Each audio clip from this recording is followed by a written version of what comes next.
1.2 Order of operations. The exponent of a number basically says how many times to use that number in multiplication. For example, here I have 4 times 4 times 4 times 4 times 4, and this should actually read 4 to the 5th power. And so here we're just saying that the number 4 is being multiplied by itself 5 times, and the number 4 is considered the base here. So what is 4 to the 5th power? It sure isn't 20. We have to use 4 5 times in multiplication. So let's see what that looks like. We're going to go 4 times 4 times 4 times 4 times 4. Let me see if I can stretch this canvas a little bit. Okay. So I'm going to go 4 times 4 is 16.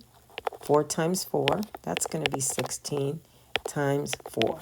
So we're going to multiply 16 times 16 and then times 4. So let's do that. 16 times 16. 6 times 6 is going to be 36. I'm going to carry the 3. 6 times 1 is 6, plus that 3 is 96. I'm going to put that placeholder there. 1 times 6 is 6, and 1 times 1 is 1. Now I'm going to add 6 plus 0 is 6. 9 plus 6, 15. Carry the 1 is 256. We're not done yet. We did 16 times 16. Now we're going to take that 256 times 4. So hopefully you guys are recalling now. 6 times 4 is 24. Oh, let me do that again. Is 24. I'm going to carry that 2. 4 times 5 is 20, plus 2 is 22. Carry a 2 again. 4 times 2 is 8, plus the 2 is 1,024. So 4 to the 5th power is 1,024. So let's take a look here at 8 squared. This here, the 2, is the exponent, and the 8 is called the base.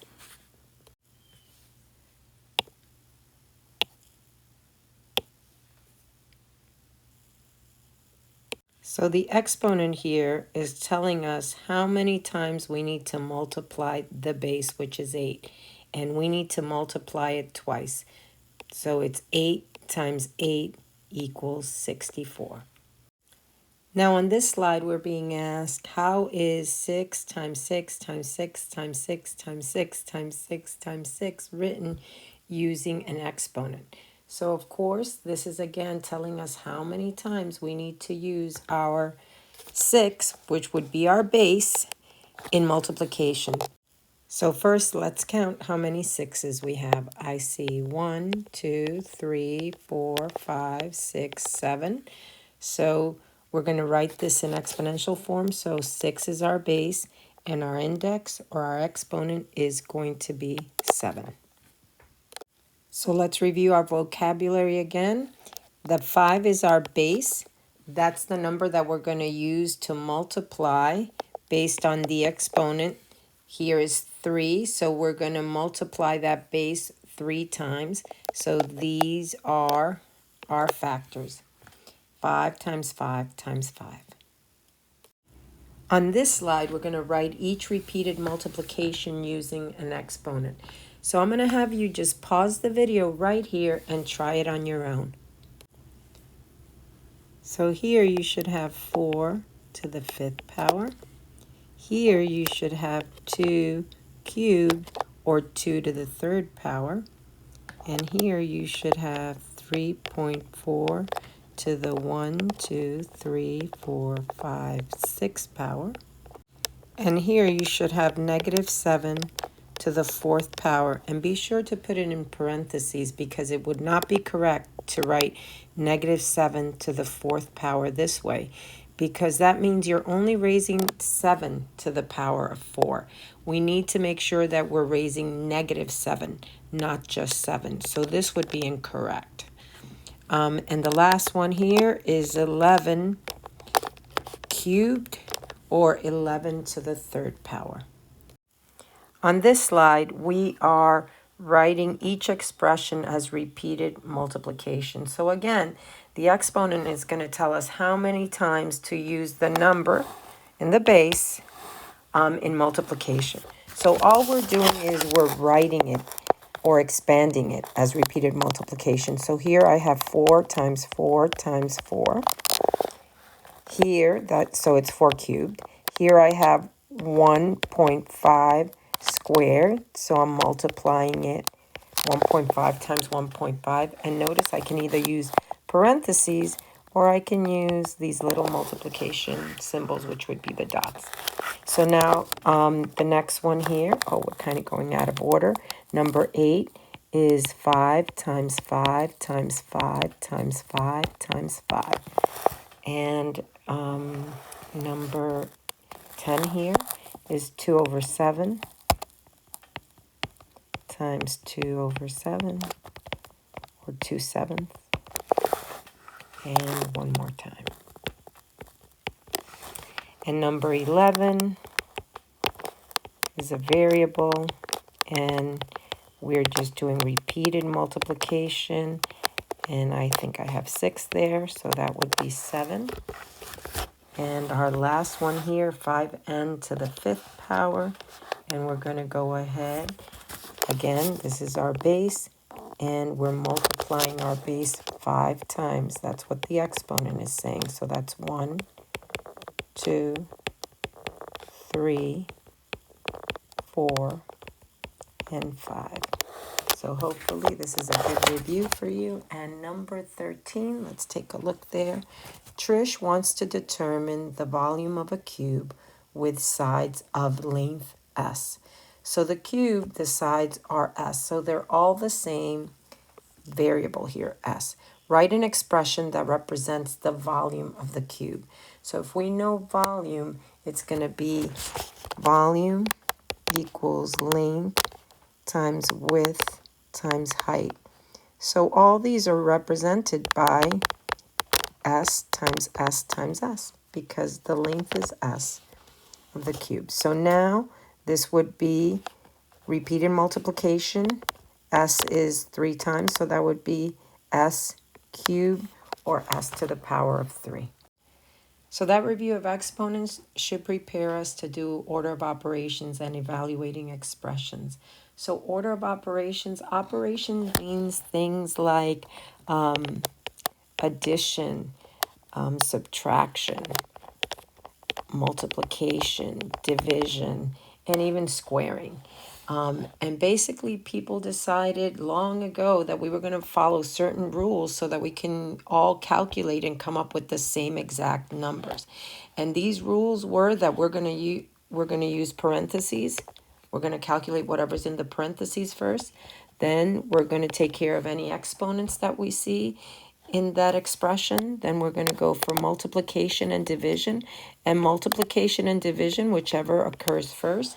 And then we're going to go for addition and subtraction. And again, also whichever occurs first. So in order to remember this order of operation, these rules, we can use this acronym called PEMDAS, P-E-M-D-A-S. So here, how do you evaluate this expression here? So I'm going to go ahead, pause the video so that you can give it a try. So in this expression, I see that I have no parentheses.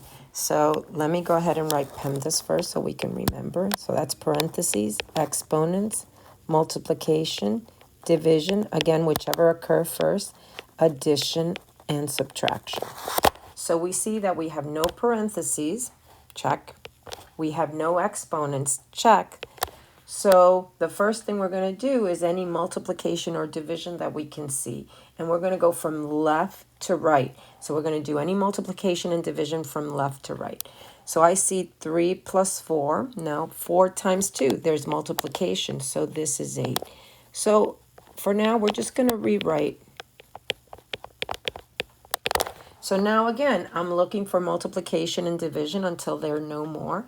And I see I have 10 divided by 5, so that is 2. So I'm going to rewrite. Right now, we haven't gone over negative numbers, and this one works out just fine. We will do that in the next unit here coming up. So now, again, I'm going to go ahead and do any addition or subtraction from left to right. So here I have 3 plus 8, and that's 11 minus 2, and 11 minus 2 is 9.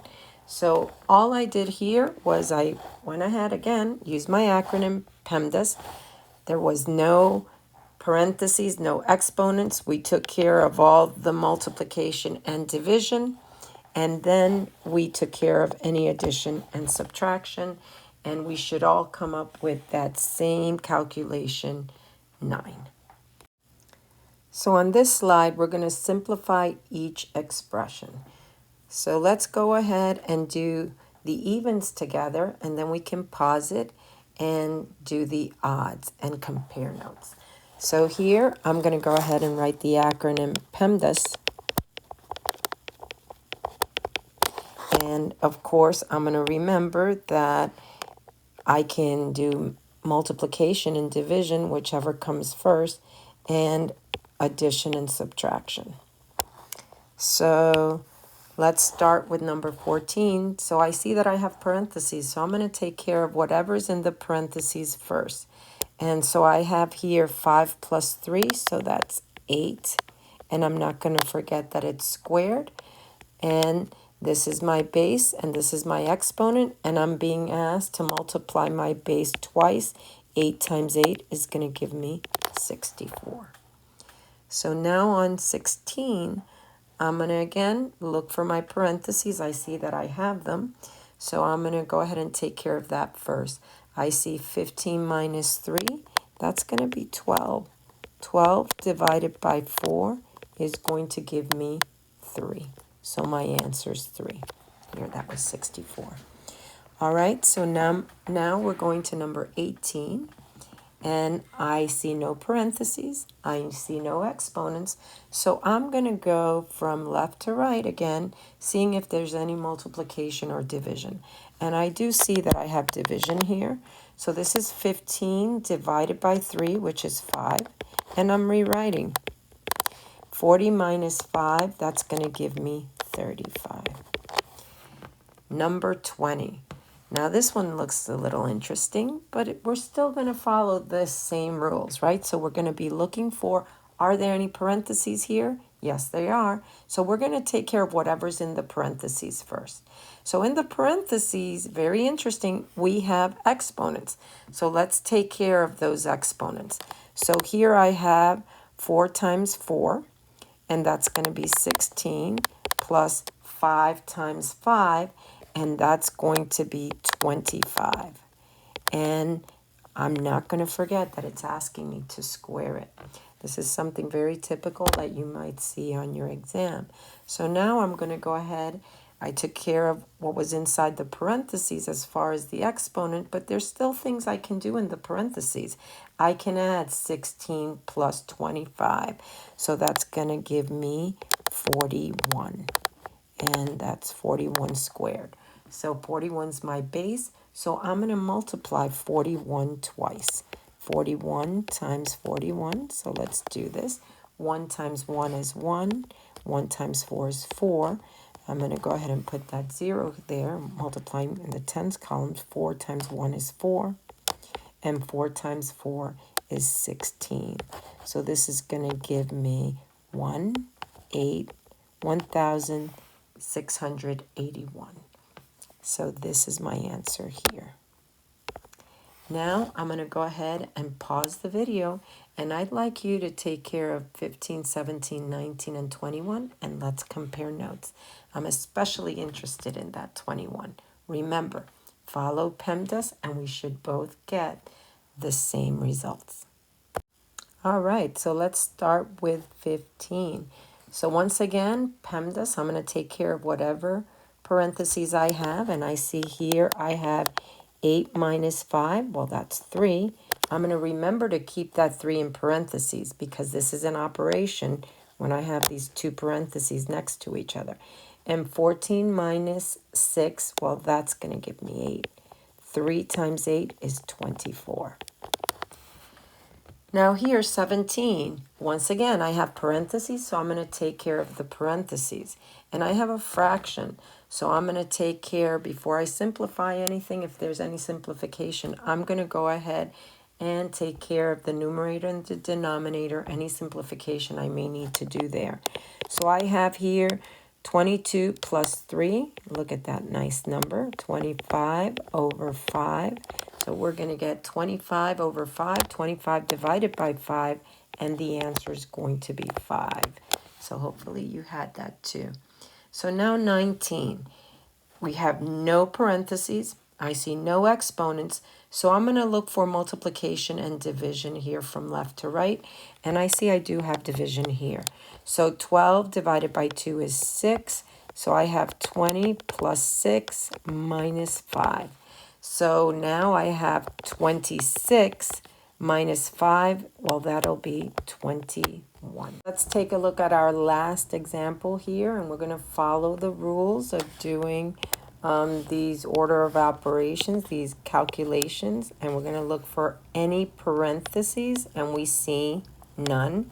So now I'm going to go ahead and look for exponents, and I see I have a 3 squared. So that's going to be 9, and I'm going to rewrite each step so we can follow along here. So this is 9 times 2 divided by 6. So now I took care of my exponents. I'm going to look for multiplication and division starting from left to right. And right here, I see I have 4 times 5, so that's going to be 20. And I'm just going to rewrite everything so we can take it step by step. So now I'm going to see, do I encounter anything else here? So I do see I have 20 minus, and I see multiplication again. 9 times 2. So I'm going to do 20. 9 times 2 is 18 divided by 6. Once again, I'm looking from left to right, looking for any more multiplication and division, and I see that I have division right here. So 18 divided by 6 is 3. So now I have 20 minus 3, and my answer is going to be 17. So hopefully you have that same exact calculation. And this concludes our lesson for today.